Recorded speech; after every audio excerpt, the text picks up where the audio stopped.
अच्छा, एक ना अगले दिनों एक फोरम पे डिस्कशन हो रही थी कि अगर किसी स्टूडेंट का एडमिशन हो जाता है और उसके बाद वीज़ा अप्लाई करना है, तो उसके दौरान आपने ट्यूशन फ़ी भी देनी है।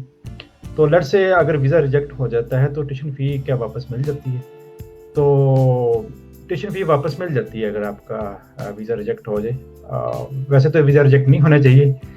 स्वीडन में हमने बहुत ही कम सुना है कि लोगों का वीज़ा रिजेक्ट हो जाए। अगर आप एक जेन्युइन स्टूडेंट हैं, आप जेन्युइन एजुकेशन के लिए इधर आ रहे हैं, तो कोई वजह नहीं बनती कि आपका वीज़ा रिजेक्ट हो जाए।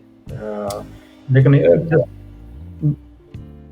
मैंने कुछ केसेस देखे हैं जहां पे वीज़ा रिजेक्ट हुआ है, वो उस सूरत में जिन्होंने एप्लीकेशन लेट सबमिट की अपने वीज़ा की, और स्वीडन के अंदर उनका प्रोग्राम स्टार्ट हो गया।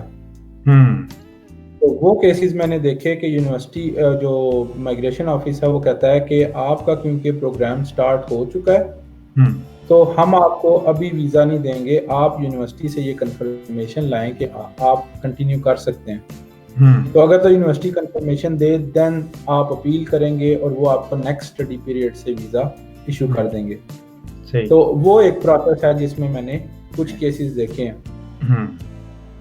और वैसे आप हाँ जी, और एक और बात कि आपने जो ट्यूशन फ़ी सबमिट करनी है, इनको डिपॉजिट करनी है, तो वो थ्रू प्रॉपर चैनल यानी कि बैंकिंग चैनल से ही करें प्रेफरेबली। डिस्कस ये हुआ था कि लेट्स से अगर आप वेस्टर्न यूनियन के थ्रू वो डिपॉजिट कर रहे हैं, तो उसको वापस ट्रैक करने का तरीका कोई नहीं है उनके पास कि ये पैसे कहाँ से आए।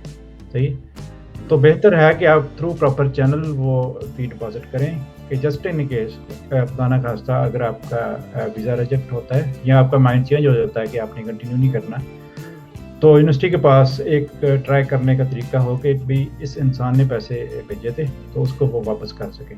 और मेरे ख्याल में वो थोड़े बहुत कोई प्रोसेसिंग चार्जेस रखते हैं, सर्विस चार्जेस बीच में से काटते हैं, लेकिन आपको आपकी जो है ना ट्यूशन फी वापस मिल जाती है। ऐसे ही है। हाँ, वैसे अभी तो इस साल अगर किसी को पैसे वापस मिले तो ज़्यादा ही मिलेंगे पाकिस्तानी रुपयों में, क्योंकि 2 माह पहले कोरोना का रेट कुछ था और आज कुछ है। तो हाँ, सही। खैर, मेरा ख्याल है कि ये चीज़ें तो दोनों हमने कवर कर दी।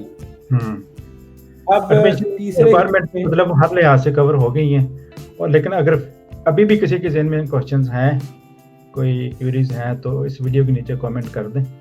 अभी अगर आप देख रहे हैं अभी कर दें, तो अभी हम कोशिश करेंगे आंसर करने की, वरना अगर बाद में आप करते हैं तो हम एक और सेशन कर लेंगे और उन क्वेरीज को एड्रेस करने की कोशिश करेंगे। जी डॉक्टर साहब। और मैं यही कहूँगा कि स्पेसिफिक रिक्वायरमेंट्स के ऊपर हम इसी वजह से नहीं गए क्योंकि हर एक प्रोग्राम के लिए कवर करना बहुत मुश्किल है, और बहुत अच्छा है कि जो एप्लीकेंट है वो खुद जाके उनको देखे।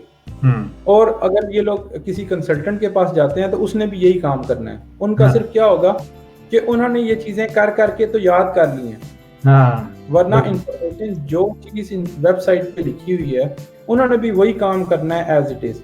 तो लोग घबराते रहते हैं कि खुद नहीं करते, कंसल्टेंट के पास चले जाते हैं, पैसे भी देते हैं, वक्त भी ज़ाया करते हैं, और सम टाइम रिजल्ट भी उनकी मर्जी के मुताबिक नहीं होता।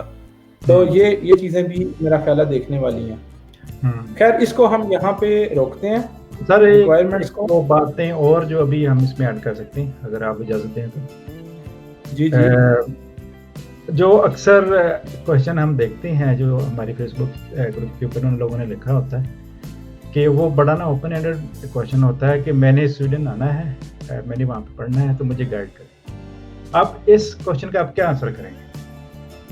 तो मैं समझता हूँ कि आपको अगर वहाँ पे क्वेश्चन करने हैं ना, अगर आपने वाकई जेन्युइनली हेल्प लेनी है किसी से, तो थोड़ा स्पेसिफिक क्वेश्चन करें, अपना एरिया बताएं। बेसिकली आपको क्वेश्चन करने की ज़रूरत भी नहीं है, मैं नहीं कहता कि आप लाजमी क्वेश्चन करें, लेकिन अगर आप जो अभी मैं स्टेप बताने लगा हूँ उसको फॉलो कर लेना, तो आपको हो सकता है क्वेश्चन करने की बिल्कुल ज़रूरत ना पड़े। आपने एजुकेशन के लिए आना है, सबसे पहले तो आप अपना एरिया आइडेंटिफाई करें, अपनी फील्ड आइडेंटिफाई करें कि आपने पढ़ना किस फील्ड के अंदर है, राइट। उसके बाद आप universityadmissions.se के ऊपर चले जाएं और उसके वहाँ पर आप सर्च करें अपनी एरिया के मुताबिक। इलेक्ट्रिकल इंजीनियरिंग है, इलेक्ट्रिकल इंजीनियरिंग सिंपल सर्च कर लें, ठीक है।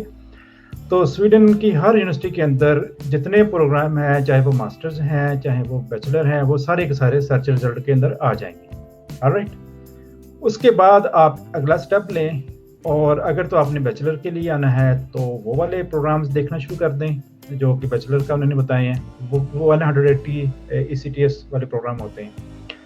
और अगर आपने मास्टर के लिए आना है जो कि 120 ECTS होते हैं, तो वो वाले प्रोग्राम्स देखना शुरू कर दें। आप सर्च रिजल्ट को देखें कि ये वाले, बेसिकली आप फिल्टर भी लगा सकते हैं कि मैं मास्टर के लिए सर्च कर रहा हूँ या कर रही हूँ। तो आपके पास आपके एरिया के अंदर जितने प्रोग्राम ऑफर हो रहे हैं, जो कि अपकमिंग टर्म है, वो फॉल है, जो स्प्रिंग है, तो आप स्टेप बाय स्टेप उन सब प्रोग्राम्स की डिटेल में जाएं, उसके ऊपर क्लिक करें, आप यूनिवर्सिटी की वेबसाइट के ऊपर चले जाएं, वहाँ पर उस प्रोग्राम के मुतालिक हर किस्म की इंफॉर्मेशन मौजूद होगी। तो अगर आप वो पढ़ लें, थोड़ा टाइम उस पर स्पेंड कर लें कि इस प्रोग्राम की एडमिशन रिक्वायरमेंट क्या है। ऑफ कोर्स हमने वो जो डिस्कस किए हैं अभी, जैसे पहले वाली वीडियोस में की हैं, वो हमने ब्रॉड सेंस में की हैं, हम स्पेसिफिकली किसी के एग्जांपल में इतने ज़्यादा नहीं गए, और वो एप्लीकेबल भी हैं इन द मोस्ट केसेस, लेकिन बेहतर है कि आप उसको गो थ्रू कर लें। उसके बाद अगर आपको वहाँ पर कुछ समझ नहीं आ रहा कि ये वाली स्पेसिफिक रिक्वायरमेंट जो उस वेबसाइट के ऊपर लिखी हुई है, यूनिवर्सिटी की वेबसाइट के ऊपर, आपको उसका नहीं अंदाज़ा हो रहा है कि इस बात का मतलब क्या है, तो फिर आप उसको लेके आए, हमारी वीडियो के नीचे कमेंट करें या फिर फेसबुक ग्रुप के ऊपर आ जाएं, वहाँ पर क्वेश्चन पूछ लें कि इस रिक्वायरमेंट का क्या मतलब है और मैं इसको कैसे फुलफिल कर सकता हूँ या कर सकती हूँ। देन इट मेक सेंस कि आपका कोई जो है ना सही फिट किस्म का जवाब मिले। अगर आप बिल्कुल ओपन एंड क्वेश्चन करेंगे कि मैंने स्वीडन आना है एजुकेशन के लिए, मुझे गाइड करें, तो इसकी कोई गाइडेंस नहीं है। नहीं, मुझे तो एक क्वेश्चन ऐसा भी मिला कि फलां सिटी के अंदर मेरे रिश्तेदार रहते हैं, तो उसके पास मेरी फील्ड का कौन सा कोर्स अवेलेबल है। हाँ, तो मैंने पहला सवाल किया कि आपकी फील्ड क्या है। तो सही है, सही है।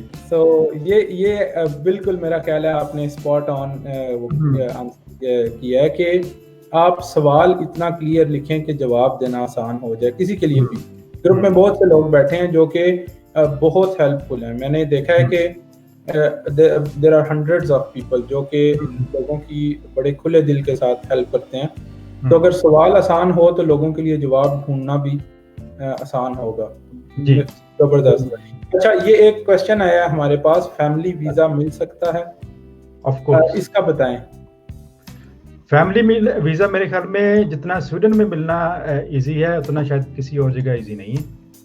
अगर आपकी जो है यहाँ पर एडमिशन हो गया है और आप मैरिड हैं, तो आप अपने बच्चों का, आप अपने स्पाउस का वीज़ा अप्लाई कर सकते हैं और आपको डेफिनेटली वीज़ा मिलेगा।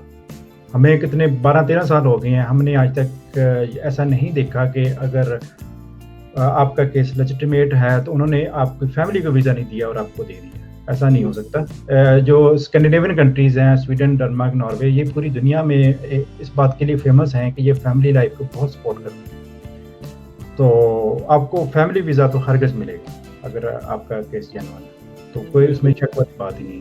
आपकी वाइफ को भी मिलेगा, आपकी अगर आप खुद वाइफ हैं तो आपके हस्बैंड को भी मिलेगा और आपके बच्चों को भी मिलेगा, जितने भी।